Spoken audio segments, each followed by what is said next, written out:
জেলার কাঁথিতে সাংবাদিক সম্মেলন করে দেশের সর্বোচ্চ আদালতের রায় চাকরিহারাদের পাশে থাকার আশ্বাস দিলেন অখিল ভারতীয় রাষ্ট্রীয় শিক্ষক সংগঠন। এই ঘটনার তীব্র নিন্দা জানিয়েছে শিক্ষক সংগঠনের পক্ষ থেকে।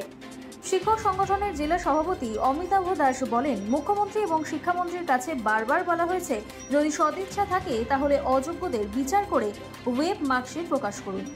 কোনো কিছুই করেননি তারা। এখন উনি যোগ্য অযোগ্যদের ডেকে বিভ্রান্তি করার চেষ্টা করছেন। এদেরকে ললিপপ ধরিয়ে দিয়েছে। 3 মাসের মধ্যে কোনো প্রকারে পরীক্ষা করা সম্ভব নয় বলে জানিয়ে দিয়েছে এসএসসি পর্ষদ।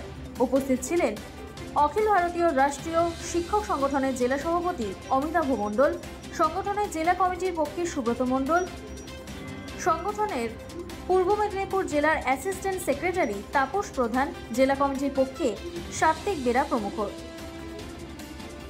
Bureau report, রাতদিন news network. 20,000 চাকরি যারা পেয়েছেন তাদের মধ্য থেকে কোনোভাবেই যোগ্য অযোগ্যদের আলাদা করা সম্ভব নয়।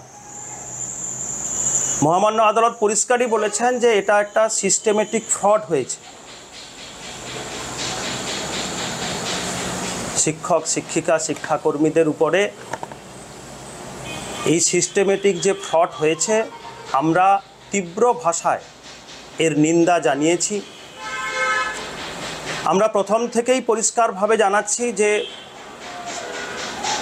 আমাদের মাননীয় মুখ্যমন্ত্রীর কাছে, মাননীয় শিক্ষামন্ত্রীর কাছে আমরা বারবার আবেদন করেছি যে আপনাদের প্রকৃত যদি সদিচ্ছা থাকে তাহলে আপনারা পরিষ্কার করে ওএমআর শিট প্রকাশ করুন, যোগ্য অযোগ্যদের আগে বাছাই করুন, তবেই আজকে এই অবস্থা আমরা দেখতে পেতাম না। আজকে যেভাবে যোগ্যদের সঙ্গে অযোগ্যদের মিশিয়ে দিয়ে সবাইকে, এত পরিবার, এত শিক্ষক, শিক্ষিকা, শিক্ষাকর্মী তথা এই বাংলার শিক্ষা ব্যবস্থাটাকে সর্বনাশ করে দিচ্ছেন মাননীয় শিক্ষামন্ত্রী, মাননীয় মুখ্যমন্ত্রী। তাই আমাদের একটাই অনুরোধ যে আপনাদের যদি প্রকৃত সদিচ্ছা থাকে, আপনারা যদি চান যে এই বাংলার শিক্ষা ব্যবস্থা বেঁচে থাকুক, তাহলে আপনারা আগে যোগ্যদের অযোগ্যদের আলাদা করুন, পৃথক করুন, ওএমআর শিট প্রকাশ করুন। এবং যদি আপনার এতই নিতান্তই বসার ইচ্ছা থাকে তাহলে আপনারা যোগ্যদের নিয়ে আলাদা করে বসুন, অযোগ্যদের নিয়ে আলাদা করে বসুন। আপনারা আবার সিস্টেমেটিক ফ্রড করছেন সবাইকে একসঙ্গে ডেকে।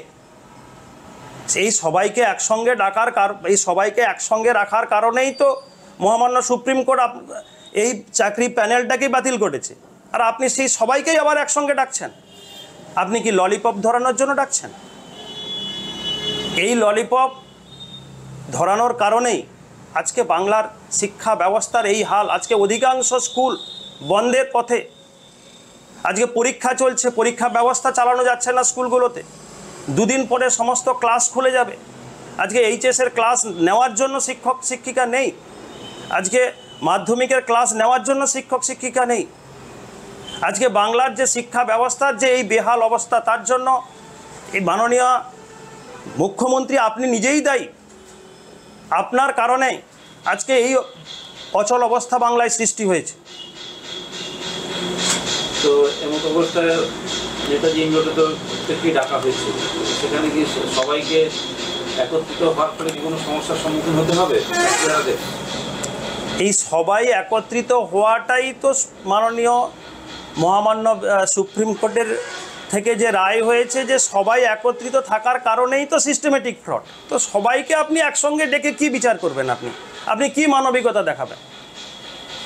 আপনাদের যেসব সহশিক্ষকরা ছিলেন বা জানতে পারলে যাদের সঙ্গে প্রতিনিয়ত যোগাযোগ হতো, তারা এই মুহূর্তে স্কুলে অনুপস্থিত হচ্ছেন, এমনি প্রাথমিকভাবে ব্যক্তিগত কোনো যোগাযোগ হচ্ছে তাদের সঙ্গে? হ্যাঁ, আমরা হয়তো আইনত ওনাদের পাশে দাঁড়াতে পারছি না, কিন্তু মানবিকভাবে আমাদের জানা যত মাস্টারমশাই আছেন, শিক্ষক, শিক্ষিকা, শিক্ষাকর্মী, আমরা সবার পাশেই দাঁড়াচ্ছি, সবার সঙ্গে প্রতিনিয়ত যোগাযোগ রেখেছি।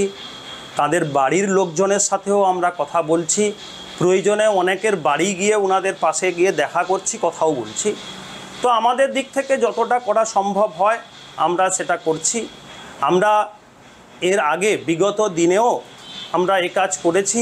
যারা নিজেদেরকে যোগ্য শিক্ষক শিক্ষিকা মনে করেছেন, আমরা তাদেরকে নিয়ে গিয়ে সরাসরি আমাদের যে কেন্দ্রীয় শিক্ষা প্রতিমন্ত্রী সুকান্ত মজুমদার, ওনার সঙ্গে আমরা বসিয়েছি, ওনার সঙ্গে আমরা কথা বলেছি। আমরা ওনাদেরকে সঙ্গে নিয়ে আমাদের মহামান্য যে রাজ্যপাল, ওনার সঙ্গে আমরা দেখা করেছি। আমরা ওনাদের কথা, যোগ্য শিক্ষকদের যে বার্তা আমরা পৌঁছে দিয়েছি মহামান্য রাজ্যপালের কাছে। আমরা বর্ধমানে আমাদের প্রধানমন্ত্রী এসেছিলেন, আমরাও সংগঠনের থেকে এই ABRSM-এর পক্ষ থেকে আমরা ওনার সঙ্গে দেখা করেছি। ওনার হাতেও আমরা আমাদের যে প্রতিলিপি তুলে ধরেছি। ওনাকে আমরা আগ্রহ রেখেছি যে যেভাবেই হোক এই বাংলার শিক্ষা ব্যবস্থাকে বাঁচাতে হবে, এই যোগ্য শিক্ষকদের বাঁচাতে হবে। আমরা ওনার কাছেও আমরা আবেদন জানিয়েছি।